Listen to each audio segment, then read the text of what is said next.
All right, welcome back. So in today's lesson, we're going to cover pawn breaks. Pawn breaks are a distant cousin or very close cousin, in fact, to pawn chains, which we covered in a different video. Pawn chains being the actual structure of the pawns in the position, and pawn breaks being the strategic concept of how to exploit those structures to improve your position and beat your opponent. So it's an essential concept to learn. We're going to cover a few examples of different types of positions, starting with a French defense, a d4, d5 classic situation, how to find pawn breaks against the Fianchetto setup, a Sicilian setup, and then just to keep the video short, there's a few more examples over here, but I'll cover them in a different video, so subscribe to get the next one. So essentially what are pawn breaks? You're trying to essentially push your pawns forward after reading the pawn structure to create weaknesses in your opponent's position. So if we take this example, and I'll keep this video brief, e4, e6, d4, d5, closed French. This is all very, very well-known theory, but c5 by black is essentially a pawn break because black's trying to open his position up and really create some open lines for his pieces and essentially activate his position. As the game goes on, we would start looking here, okay, what are the next pawn breaks we'd be looking for either side? Well, for white, he's going to try to go for a well-timed f4, f5 and essentially break open the position this way. For black, he might consider an f6, a well-timed one, not at the wrong time, followed by taking on e5 and either opening up that f file for himself or just creating some lift for his king, or maybe his bishop can come around here onto g6. So those are the common pawn breaks in the French defense. So if we look at a d4, d5, this is actually a really important one I want to show you. It's called the Carlsbad structure, where it happens in an exchange Queen's Gambit variation. And forget the piece placement for now, but this is the Carlsbad structure. This is super, super common, as you can imagine, as common as Queen's Gambits are almost. And white's whole plan in these types of structures is essentially to play b4 and then the pawn break b5, with the idea of taking on c6, and then once black takes, white has either a square here for his knight or their knight, or a backward pawn on c6 as a target. And once things enter an endgame, this pawn really can become quite weak. The king can even march, again, play with some imagination. The king would march up when there's less pieces, and he'd have a lot of pressure on that c6 square. What would typically happen is after white sort of, let's just say, gets a rook behind that b pawn, pawn breaks are usually supported by rooks. You'd go b4 to stop b5. Black would go a6 with his a pawn, and after a4, it's just a matter of time before these trades happen, and then this trade happens, and we get to that same situation like this. So that's a Carlsbad structure, very common. So what do you do when your opponent has a Fianchetto setup? Again, this is a very stripped back position. You typically have a bishop here. White might still be uncastled and have a rook here.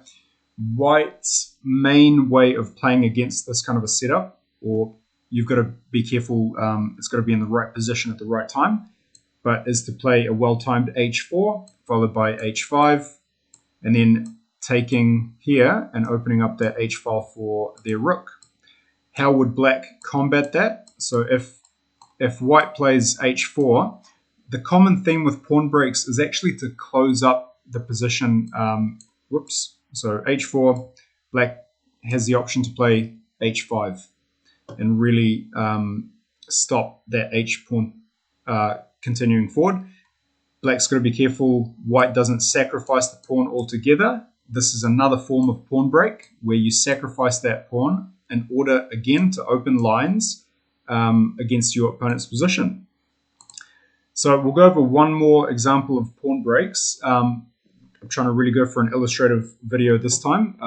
Let me know if you guys like the style, but this is a Sicilian e4, c5, knight f3, d6. So very common in Sicilian games is for black to have this pawn on d6 after he's played e7 to e6 with his other pawn.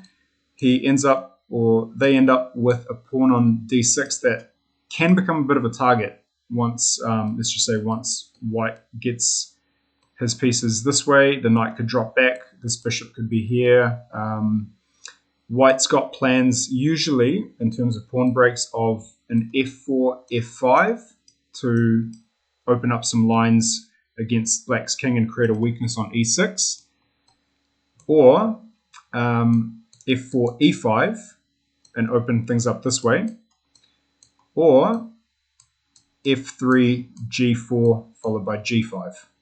And then once the knight goes away, it's usually followed, this is a different concept called a pawn storm by h4, h5, and then g6. Again, breaking through with the pawns. That's the main way you'd make progress as white in a Sicilian setup. So these are very common plans. You're not going to just, an alternative to a pawn break is to just play around with your pieces, but you can only do that so much. You're not going to improve your position. So you have to think about, okay, where are those critical pawn moves that I can make that in specific positions.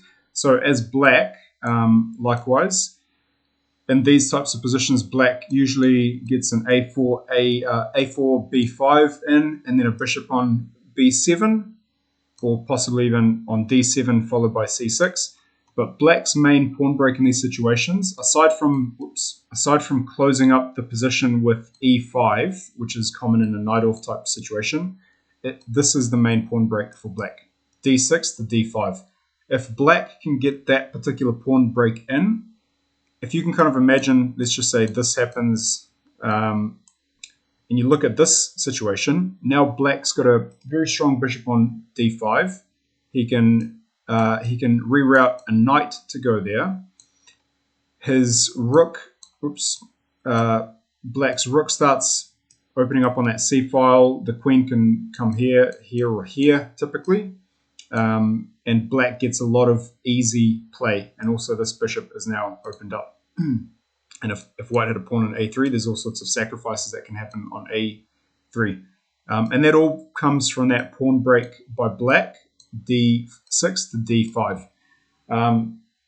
So black has to be careful white doesn't just close up the position, because that creates a bad bishop here, and then also more space for white to attack down this side of the board. So those are pawn breaks. Like I said, there's actually a few examples with this situation in particular I want to go over, but I'll do it in another video.